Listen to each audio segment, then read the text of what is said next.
नमस्ते and welcome back to daily dose with Anky. Sonam Wangchuk वही Ladakhi engineer और एक्टिविस्ट जिनके नाम से दुनिया भर में आइस स्तूपा और 3 इडियट्स का फुंगसुक वांगडू याद किया जाता है। मार्क्सेसे अवार्ड जीतने वाले लद्दाख के ठंडे रेगिस्तान में पानी लाने वाले इनोवेटर आज अरेस्ट हो चुके हैं। एक क्लाइमेट एक्टिविस्ट, एक एजुकेशन रिफॉर्मर आज जेल में है। 26 सितंबर को उन्हें अरेस्ट किया गया और NSA यानी नेशनल सिक्योरिटी एक्ट के तहत उन्हें जोधपुर सेंट्रल जेल शिफ्ट कर दिया गया। लेकिन सवाल यह है, जो इंसान कल देश का हीरो था, वो आज इतना सीरियस एक्यूजेशन से कैसे घिरा हुआ है?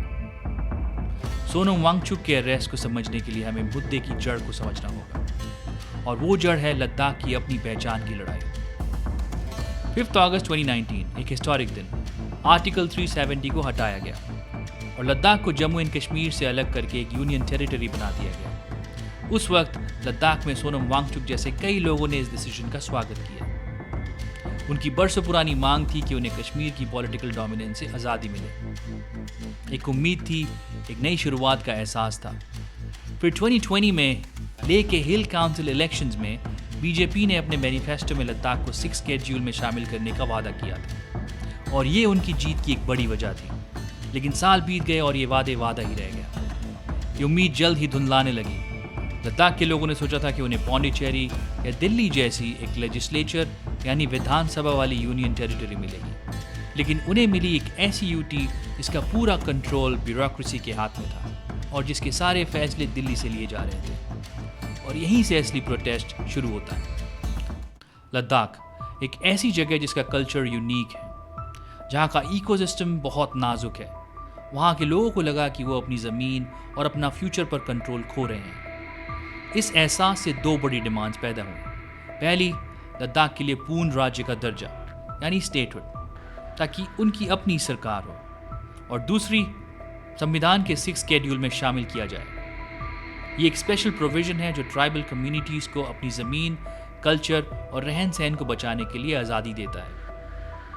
ये नॉर्थ ईस्ट के कई स्टेट्स में पहले से लागू है, और क्योंकि लद्दाख की 95% से ज़्यादा पॉपुलेशन ट्राइबल है, उनका मानना है कि उनके एग्जिस्टेंस के लिए ये ज़रूरी है। लद्दाख के लोग और सोनम वांगचुक लगातार पीसफुल तरीके से अपनी आवाज़ उठाते रहे। 2021 में लेह और कारगिल के नेता, जो पहले राइवल्स थे, एक साथ आए ताकि मिलकर अपनी आवाज़ उठा सकें। ये यूनिटी लद्दाख की हिस्ट्री में एक टर्निंग पॉइंट थी। 2021-22 में मिलकर स्ट्राइक्स, शटडाउन्स और स्ट्रीट प्रोटेस्ट किए। डिमांड्स वही रही, स्टेटहुड और 6 शेड्यूल। फिर आया 2023। सोनम वांगचुक ने एक क्लाइमेट फास्ट किया जो लद्दाख के ग्लेशियर और इकोसिस्टम के लिए था। उन्होंने बार बार अपील की कि अगर सेफगार्ड्स नहीं मिले तो लद्दाख को कॉरपोरेशंस और एनवायरमेंटल डिस्ट्रक्शंस खा जाएगा। इस संदेश को और भी दृढ़ता से आप तक पहुंचाने के लिए और भारत और दुनिया की जनता का ध्यान लद्दाख के नाजुक जलवायु और यहाँ के ग्लेशियर्स, पिघलते हुए ग्लेशियर्स पर आकर्षित करने के लिए मैं खुद एक सांकेतिक अनशन पर बैठने जा रहा हूँ, जो कि 5 दिन का होगा। और ये अनशन मैं घर की 4 दीवारी के आराम में नहीं, बल्कि सड़क पर रात के सर्दियों के ठंड में बैठकर करूँगा, और वो भी लेह शहर में नहीं, बल्कि यहाँ खारदुंगला की ऊंचाइयों पर, जहाँ तापमान -40 तक जाता है। 2024 प्रोटेस्ट और इंटेंस हो गए। स्टूडेंट्स, मंक्स और लोकल कम्युनिटीज़ ने मार्चेस किए। लेह कारगिल यूनिटी बरकरार रही, और 1 सितंबर 2024 को लद्दाख से 100 से ज़्यादा लोग, जिसमें सोनम वांगचुक भी शामिल थे, 1000 किलोमीटर्स का मार्च शुरू करते हैं दिल्ली की तरफ। उनका मकसद था दिल्ली तक आवाज़ पहुंचाना। पूरा 1 महीने तक ये लोग चलकर 1 अक्टूबर 2024 को दिल्ली बॉर्डर तक पहुंचे, लेकिन वहां दिल्ली पुलिस ने उन्हें रोक दिया और डिटेंशन में ले लिया। सोनम वांगचुक हमेशा नॉन वायलेंट तरीके से अपनी बात रखते आए हैं। उन्होंने फास्टिंग, क्लाइमेट फास्ट और हंगर स्ट्राइक्स के जरिए लद्दाख के इश्यूज को उठाया। और अब आते हैं सितंबर 2025 में। सेंट्रल से बातचीत में कोई प्रोग्रेस न होने से निराश होकर सोनम वांगचुक ने एक और अनशन ऐलान किया। 10 सितंबर से सोनम वांगचुक एक पीसफुल हंगर स्ट्राइक कर रहे थे, लेकिन सोचने वाली बात है कि इन प्रोटेस्ट में वायलेंस आई कहाँ से। इसके पीछे है लद्दाख की यूथ का फ्रस्ट्रेशन। और उनके गुस्से के कई रीजंस हैं। सबसे पहला और सबसे बड़ा रीज़न है बेरोजगारी यानी अनएम्प्लॉयमेंट। आपको हैरानी होगी कि लद्दाख में ग्रेजुएट अनएम्प्लॉयमेंट रेट 26% से भी ज़्यादा है। पढ़ाई लिखाई के बाद भी जॉब्स नहीं है। यूथ को अपना फ्यूचर अंधेरे में दिख रहा है। दूसरी वजह है पॉलिटिकल पावर का ना होना। यूटी बनने के बाद यूथ को लगा कि उनकी अपनी सरकार होगी, उनके नेता उनके लिए काम करेंगे, लेकिन अब सारे फैसले दिल्ली से हो रहे हैं, जिससे उन्हें लगता है कि उनकी आवाज़ सुनी ही नहीं जा रही। इसी फ्रस्ट्रेशन के बीच सोनम वांगचुक पीसफुल अनशन कर रहे थे। उनके साथ कई और लोग भी भूख हड़ताल पर बैठे थे। जब उनमें से कुछ बुजुर्ग प्रोटेस्टर्स की तबीयत बिगड़ी और उन्हें हॉस्पिटल ले जाना पड़ा, तो नौजवानों का गुस्सा फूट पड़ा। यहीं से शुरू हुआ वो प्रोटेस्ट। ये सोनम वांगचुक के अनशन से अलग एक स्पॉन्टेनियस यूथ लेड प्रोटेस्ट था।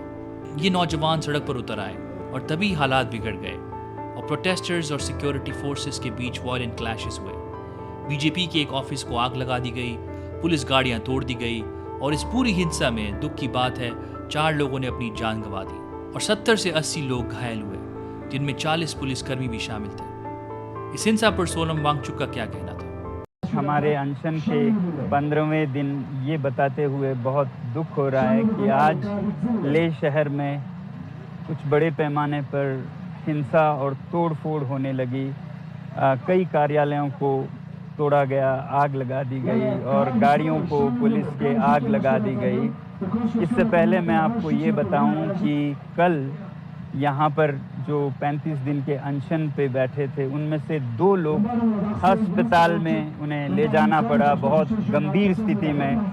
इससे लोगों में बहुत रोष जागा और आज पूरे लेह में बंद की घोषणा की गई और फिर युवा पीढ़ी हजारों की संख्या में बाहर आ गए। कुछ लोग सोचते हैं कि ये हमारे समर्थक थे। मैं कहूँगा हमारे समर्थक से ज़्यादा, हालांकि समर्थक पूरा लद्दाख है इस मुद्दे पर लद्दाख के, मगर ये युवा पीढ़ी का बड़ास था, एक तरह का जेन ज़ी रेवोल्यूशन जो कि उनको सड़कों पे लाया। 5 सालों से वो बेरोजगार हैं, एक के बाद एक बहाने करके उन्हें नौकरियों से बाहर रखा जा रहा है और फिर लद्दाख को संरक्षण नहीं दे रहे हैं। मैं हमेशा बोलता आया हूँ कि ये नुस्खा है समाज में अनरेस्ट का, सोशल अनरेस्ट का, कि आप बिना काम काज के युवा को रखें और उनके जो लोकतांत्रिक अधिकार हैं उनको भी छीन लें ना। आज यहाँ पर कोई लोकतंत्र का मंच नहीं है और 6वां शेड्यूल जिसकी घोषणा की थी, वचन दिया था, वो भी नहीं माना गया। फिलहाल मैं इनमें नहीं जाना चाहूँगा। मैं अपील करता हूँ लद्दाख के युवा पीढ़ी से कि वो जो भी हो इस रास्ते पर न चलें, हिंसा के रास्ते पर।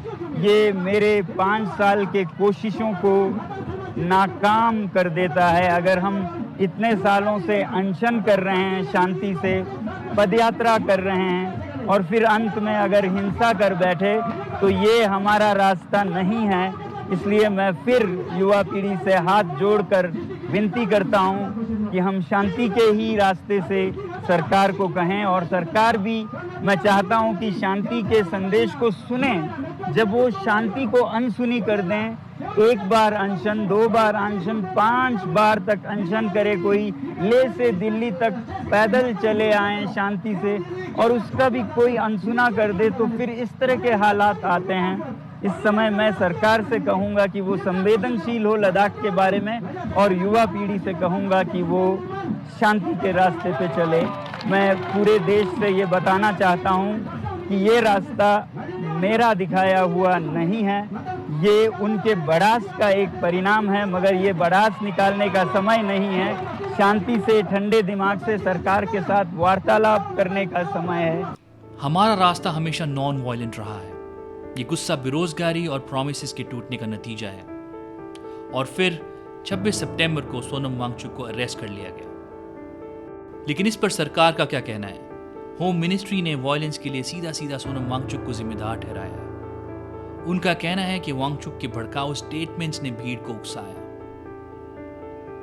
इतना ही नहीं, सोनम वांगचुक और उनका एनजीओ अब इन्वेस्टिगेशन के घेरे में है।